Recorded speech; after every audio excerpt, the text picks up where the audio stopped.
حنان، ايوه لو سمحت اعمل لنا مخلل كويس يشرفه في العزومات يا عبده. عبده. لا ده حد كده اسمه علي، راجل كبير محترم وبيحبنا وبيتابعنا من رمضان اللي فات في علوم الطبخ. بس يا استاذ علي ست الكل بتعمل المخلل احسن بس مننا. ممكن يكون عاوز مخلل يشرفه عشان هو ما يعفنش خالص، يفضل يعمله وما يعفنش. او ساعات بيبقى طري. اول تركية عندنا في ان البرطمان اللي هتعملي فيه المخلل لازم يكون متعقم كويس. عارفه تعقمي البرطمان؟ في الديش واشر.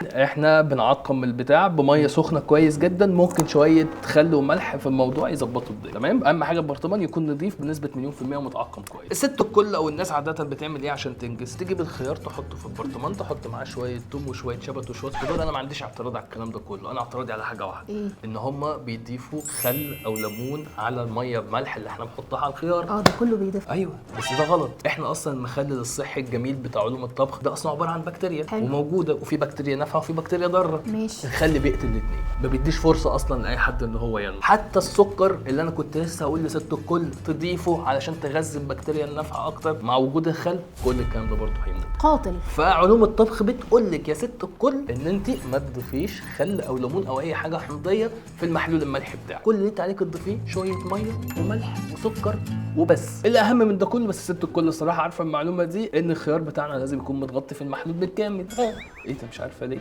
لان هو لو اتعرض للهواء البكتيريا دي اصلا حتى نفع او ضره كده كده هتبوظ الدنيا كلها. انا بقى من 3 ايام رحت جبت برطمانين وعرضت فيهم شويه خيار للهواء. ادي البرطمان، ادي المخلل شايفاه؟ افتح لك بصي من فوق. ايه ده وحش قوي. فاحنا بقى ايه، طبعا ست الكل هيجي لها وسواس، مش عايزه اشوف المصدر اللي عندها، مش هعمل مخلل اصلا. فاقول لك بقى على حركه انا عملتها، وسبت البرطمان مفتوح وعملت المخلل وما حصلوش اي حاجه، وبقى له اكتر من يومين. خليني كده اشوف يمكن اعرف انت عملت ايه. ها، حركه ست الكل بتعملها من نفسها الصراحه. قفشتها. ايه وانت بتعملي ايه؟ بتحطيها على الصلصه. ايوه قفشتها. وست الكل كمان بتعملها. حطيت زيت. حطت شويه زيت لان الزيت كثافته اقل من الميه فبيطفو، فهيمنع وجود اي طبق هواء ان هو عزل. يعدي. طبق عزل. تدوقي؟ عادي دوق كده. والله دوق. امان. امان. امان والله. دوقي دوقي ما تقلقيش والله ان شاء الله. ايه سامع الصوت؟